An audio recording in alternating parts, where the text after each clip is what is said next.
শিলচর জেলা কংগ্রেস কার্যালয়ে আনুষ্ঠানিকভাবে নির্বাচনী গ্যারান্টি কার্ড প্রকাশ করা হয়। বুধবার শিলচর জেলা কংগ্রেস কার্যালয়ে জেলা সভাপতি অভিজিৎ পাল, বিধায়ক মিসবাউল ইসলাম লস্কর, আমিনুল হক লস্কর, আজিত সিং কাটিগড়ার বিধায়ক খলিল উদ্দিন মজুমদার সহ কংগ্রেস কর্মীদের হাত ধরে নির্বাচনী গ্যারান্টি কার্ড প্রকাশ করা হয়। কংগ্রেসের নির্বাচন গ্যারান্টি কার্ডে যুবকদের জন্য 5টি গ্যারান্টি ও মহিলাদের জন্য 5টি ও কৃষকদের জন্য বিভিন্ন রকমের গ্যারান্টির মাধ্যমে নির্বাচনী ইস্তেহার প্রকাশ করা হয়েছে। নির্বাচনী ইস্তেহারে গ্যারান্টি হলো প্রথম বছর 1 লক্ষ টাকার বেতন নির্ধারণ করে প্রত্যেক শিক্ষিত যুবক যুবতীকে নিশ্চিত নিযুক্তি গ্যারান্টি, প্রতি বছর 1 লক্ষ টাকা করে প্রতিটি পরিবারের একজন করে মহিলা সদস্যের জন্য গ্যারান্টি, শ্রমিকদের জন্য নিম্নতম 400 টাকার মজুরি করা হবে, ঋণ মাফ করা হবে, পরিসংখ্যান নির্ণয়, সামাজিক আর্থিক ভারসাম্য বজায় রাখার জন্য প্রতি ব্যক্তি জাতি জনগোষ্ঠীর লোককে পিওরলেস গ্যারান্টি। সাংবাদিক প্রশ্ন করেছিলেন জেলা সভাপতি অভিজিৎ পালকে। সুস্মিতা দেব বলেছিলেন যে ভূপেন বরা ও কংগ্রেসের নেতারা লোকসভা নির্বাচনের প্রচারে আসলে কংগ্রেস শেষ হয়ে যাবে। অভিজিৎ পাল বলেন, কংগ্রেস শেষ হবে না। সুস্মিতা দেব নিজের দলের চিন্তা করা দরকার, কংগ্রেস দলের চিন্তা করার প্রয়োজন নেই সুস্মিতা দেবের।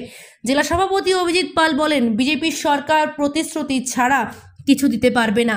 জনগণকে বিকাশ আর উন্নয়ন হচ্ছে বিজেপির সরকার দেখাতে পারবে কোথায় উন্নয়ন হয়েছে, কোথায় বিকাশ হয়েছে। অভিজিৎ পাল বলেন, বিজেপির কর্মীরা ঘরে ঘরে গিয়ে প্রধানমন্ত্রী ও মুখ্যমন্ত্রীর ফটো লাগানো অরুণোদয় ফর্ম বিতরণ করছে। এই বিষয়ে কংগ্রেস নির্বাচন কমিশনারের কাছে একটি অভিযোগ দাখিল করবেন।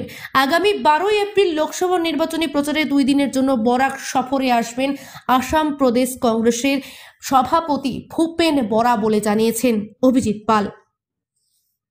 শিলচর প্রতিনিধির রিপোর্ট, নিউজ অবিকল। ইলেকশনের কমিশনে এটা দেওয়া থাকে, ধার্য করা থাকে, 90 লক্ষ টাকা এবার ধার্য করা হয়েছে টোটাল খরচ। কিন্তু আপনারা যদি বিজেপি সব অফিস কাছার জেলায় এবার ঘুরে নিন তো দেখবেন 90 লক্ষ টাকা শেষ হয়ে গেছে এখন। আমরা সেইভাবে আমাদের জনবল নেই, মানুষ আমাদের পাশে আছেন, জনগণ আমাদের পাশে আছেন, আমাদের প্রার্থীকে জনগণ আশীর্বাদ করে যাচ্ছেন। এইসব বড় বড় অফিসগুলো ভোট পাওয়া যায় না।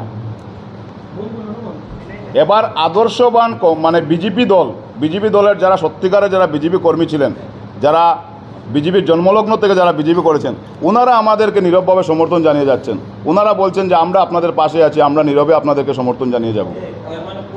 পুরনো বিজেপি যারা সত্যকারের বিজেপি, যারা অরিজিনাল আদর্শবান বিজেপি, যারা হেমন্ত বিশ্ব শর্মার অহংকার খর্ব করার জন্য ওনারা আমাদেরকে নীরবে সমর্থন জানিয়ে যাচ্ছেন। সেটাই আমাদের কাছে বড় পাওনা। জনসাধারণ আমাদের পাশে আছেন। আপনারা দেখেছেন পরিমল বাবুর নমিনেশন দিতে মুখ্যমন্ত্রী এসছেন আর আমাদের পাশে জনসাধারণ দাঁড়িয়েছেন।